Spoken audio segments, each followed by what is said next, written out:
Hello बच्चों। आज हम फिर से बात करने वाले हैं कक्षा 8 की विज्ञान के चैप्टर नंबर 11 के बारे में।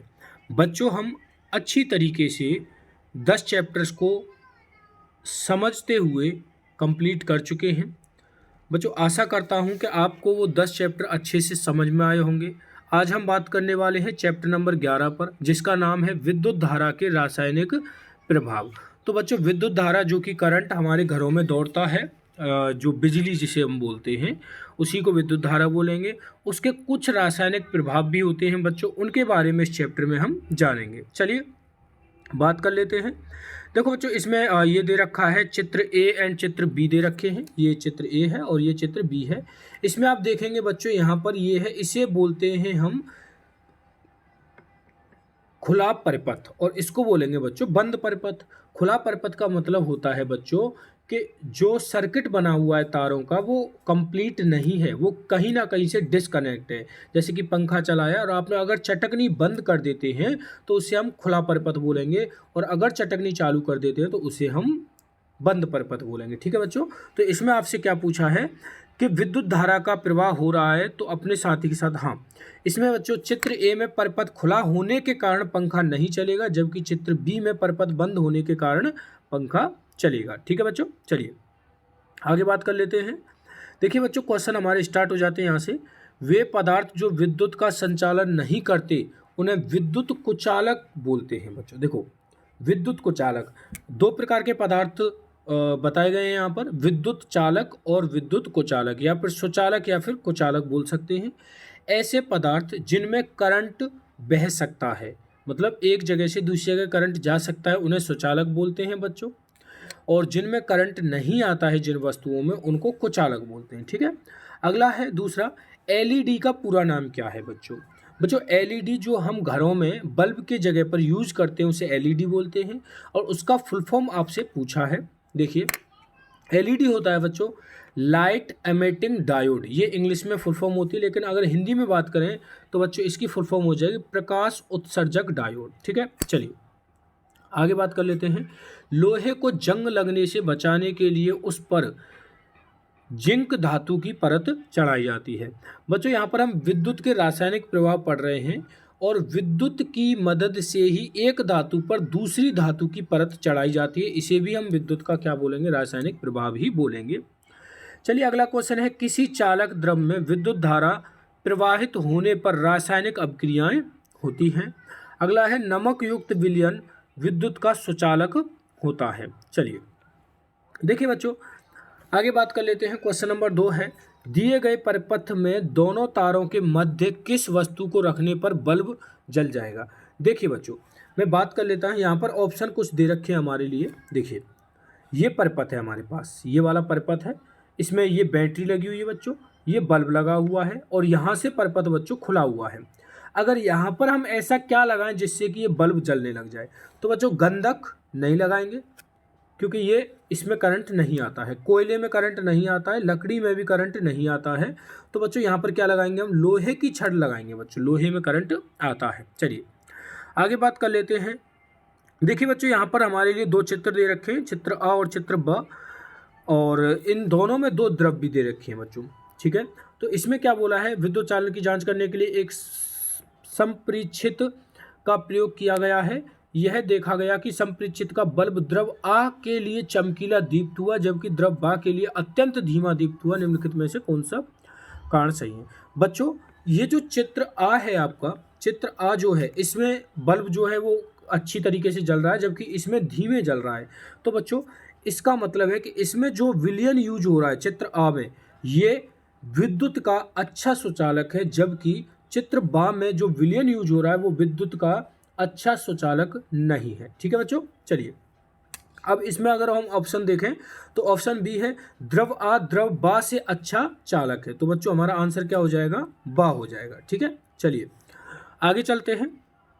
साधारण बल्बों के स्थान पर एलईडी का प्रयोग अधिक क्यों किया जाता है, कौन सा कथन सही है। देखिए बच्चों, आप जानते हैं कि एलईडी बल्ब जो है वो बिजली की खपत भी कम करता है, और लंबे टाइम तक चलता है, और लाइट भी अच्छी जलती है उसकी। तो इसमें हमारे तीनों आंसर हो जाएंगे। एक, बिजली का प्रयोग कम करता है, लंबे समय तक चलता है और अधिक प्रकाश देता है। तो हमारे तीनों आंसर हो जाएंगे। ठीक है, चलिए अगला क्वेश्चन है, निम्नलिखित में से कौन सा विलयन विद्युत चालकता नहीं दर्शाता है।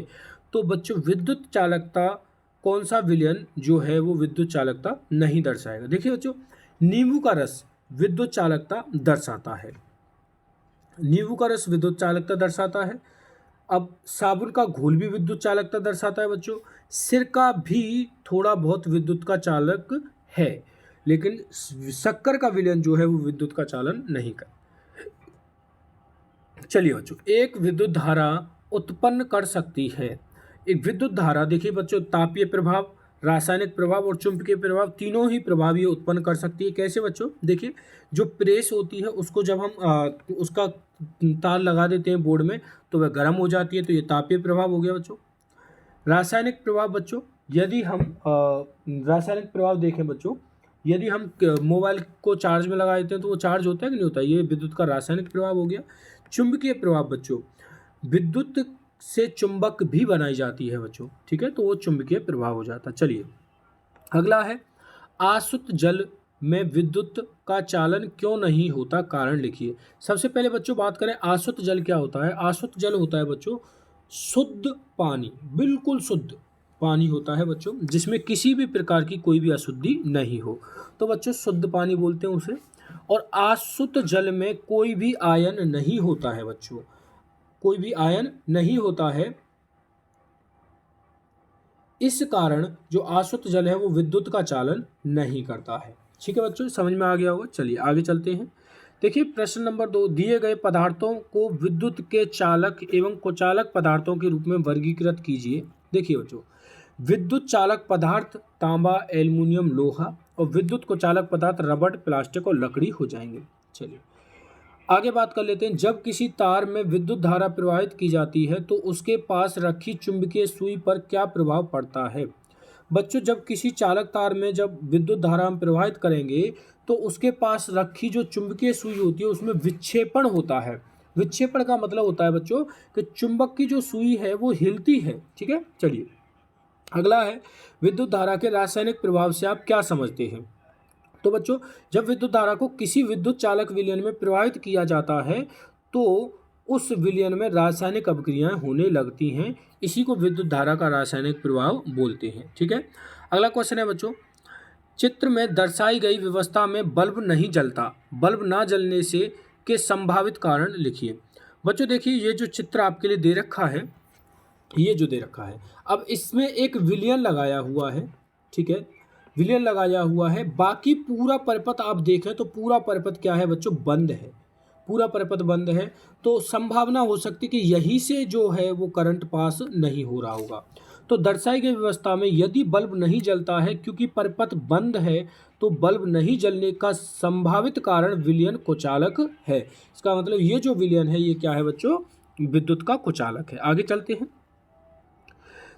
गीले हाथों से विद्युत उपकरणों को छूना हानिकारक होता है, कारण लिखिए। बच्चों जैसा कि आप जानते हैं कि यदि आप गीले हाथों से लाइट की चीज़ों को छुएंगे तो करंट आने का चांस रहता है। तो जैसा कि हम जानते हैं कि सामान्य पानी विद्युत का चालक होता है, यदि हम गीले हाथों से विद्युत उपकरणों को छूते हैं तो हमें करंट लग सकता है। ठीक है, चलिए अगले क्वेश्चन पर चलते हैं।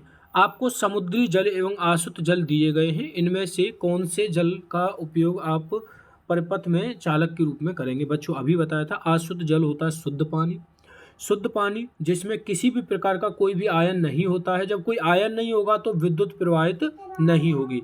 बच्चों आसुत जल में विद्युत प्रवाहित नहीं होगी, जबकि समुद्री जल में अलग अलग प्रकार के तत्व पाए जाते हैं जिससे समुद्री जल जो है वो विद्युत का चालन करेगा। ठीक है बच्चों, चलिए अगला क्वेश्चन है, विद्युत लेपन किसे कहते हैं। दैनिक जीवन में विद्युत लेपन के उपयोगों को सूचीबद्ध कीजिए। बच्चों विद्युत लेपन जो होता है जिसे हम गैल्वेनाइजेशन बोल देते हैं, विद्युत लेपन जो होता है किसी एक धातु पर दूसरी धातु की परत चढ़ाई जाती है विद्युत की हेल्प से, करंट की हेल्प से एक धातु पर दूसरी धातु की क्या चढ़ाई जाती है बच्चों, परत चढ़ाई जाती है, इसी को बोलते हैं हम विद्युत लेपन। ठीक है बच्चों, चलिए उदाहरण के लिए यदि हम बात करें तो आप देखते होंगे कि साइकिल का जो हैंडल होता है वो लोहे का बना हुआ होता है, लेकिन वो कैसा दिखाई देता है हमें, स्टील के जैसा दिखाई देता है। वो एक्चुअल में होता लोहे का ही है, लेकिन उस पर स्टील की परत चढ़ी हुई होती है। जैसे हम घरों में भी देखते हैं कि जो बर्तन होते हैं स्टील के होते हैं, लेकिन उसमें बच्चों लोहा भी मिला हुआ होता है, वो भी विद्युत लेपन की वजह से ही होता है। ठीक है, चलिए आगे बात कर लेते हैं। विद्युत लेपन को दर्शाता हुआ परपथ क्रियाकलाप द्वारा समझाइए। तो बच्चों इस चित्र में तांबे की प्लेट पर कॉपर का लेपन दर्शाया गया है, जैसा कि चित्र में यहाँ पर दिखाया गया है। ठीक है बच्चों, चलिए देखिए बच्चों, माचिस की खाली डिबिया, विद्युत तार, चुंबकीय सुई एवं बैटरी की सहायता से तैयार परपथ का आरेख खींचिए। तो बच्चों यहाँ पर ये जो है, ये परपथ जैसा मांगा था वैसा हमने यहाँ पर बना के दे दिया है। ठीक है, चलिए आगे चलते हैं बच्चों। अगला क्वेश्चन है कि खालिस्तान में खींचे परपथ क्रियाकलाप 14.3 में तारों के स्वतंत्र सिरों को तालिका में दिए गए पदार्थों को डालने पर होने वाले परिवर्तनों को लिखिए। तो बच्चों यहाँ पर आपको सिर्फ ये बताना है कि जो यहाँ पर रस दे रखे हैं या फिर जो विलयन दे रखा है वो विद्युत का चालक है या फिर सुचालक है। चालक होगा तो चुंबकीय सुई में विक्षेपण दर्शाएगा, और कुचालक होगा तो चुंबकीय सुई में विक्षेपण नहीं दर्शाएगा। चलिए जैसे हम बात कर लेते हैं नींबू का रस। नींबू का रस जो है वो चुंबकीय सुई में विक्षेपण दर्शाएगा क्योंकि ये सुचालक होता है। सिरका कम दर्शाता है विक्षेपण क्योंकि ये कम सुचालक होता है। इसी प्रकार दूध भी दर्शाएगा क्योंकि ये भी सुचालक होता है। आसुत जल नहीं दर्शाएगा बच्चों, क्योंकि आसुत जल विद्युत का कुचालक होता है। ऐसे ही आलू दर्शाएगा बच्चों क्योंकि आलू कुचालक सुचालक होता है। ऐसे शहद नहीं दर्शाएगा क्योंकि ये कुचालक होता है। चलिए बच्चों, अब आ जाते हैं प्रोजेक्ट नंबर 1 पर। इसमें आपसे पूछा है बच्चों, विद्युत सुचालक एवं कुचालक पदार्थों की पहचान के लिए एक विद्युत परपथ का निर्माण कीजिए तथा नीचे एक बंद विद्युत परपथ तथा खुला विद्युत परपथ आरेख भी खींचिए। तो बच्चों यहाँ पर 2 परपथ हमसे पूछे हैं, दोनों में से ये वाला जो परपथ है पदार्थ की सुचालकता जांचने के लिए बंद परपथ है बच्चों, ये वाला। ठीक है, और ये खुला परपथ है बच्चों। ठीक है, चलिए आगे चलते हैं। शाला एवं आपके घर में बिजली बचत के लिए आप किन किन उपायों को अपनाएंगे, सूची बनाइए। तो बच्चों बिजली बचाने के उपाय होते हैं कि अनावश्यक किसी भी कमरे में पंखा या बल्ब ना जलाएं। सर्दियों में पानी गर्म करने के लिए सोलर पैनल का प्रयोग करें। ठीक है बच्चों, अगला क्वेश्चन है, अपनी शाला घर मोहल्ले में ऐसी वस्तुओं की सूची बनाइए जिन पर विद्युत लेपन किया गया है।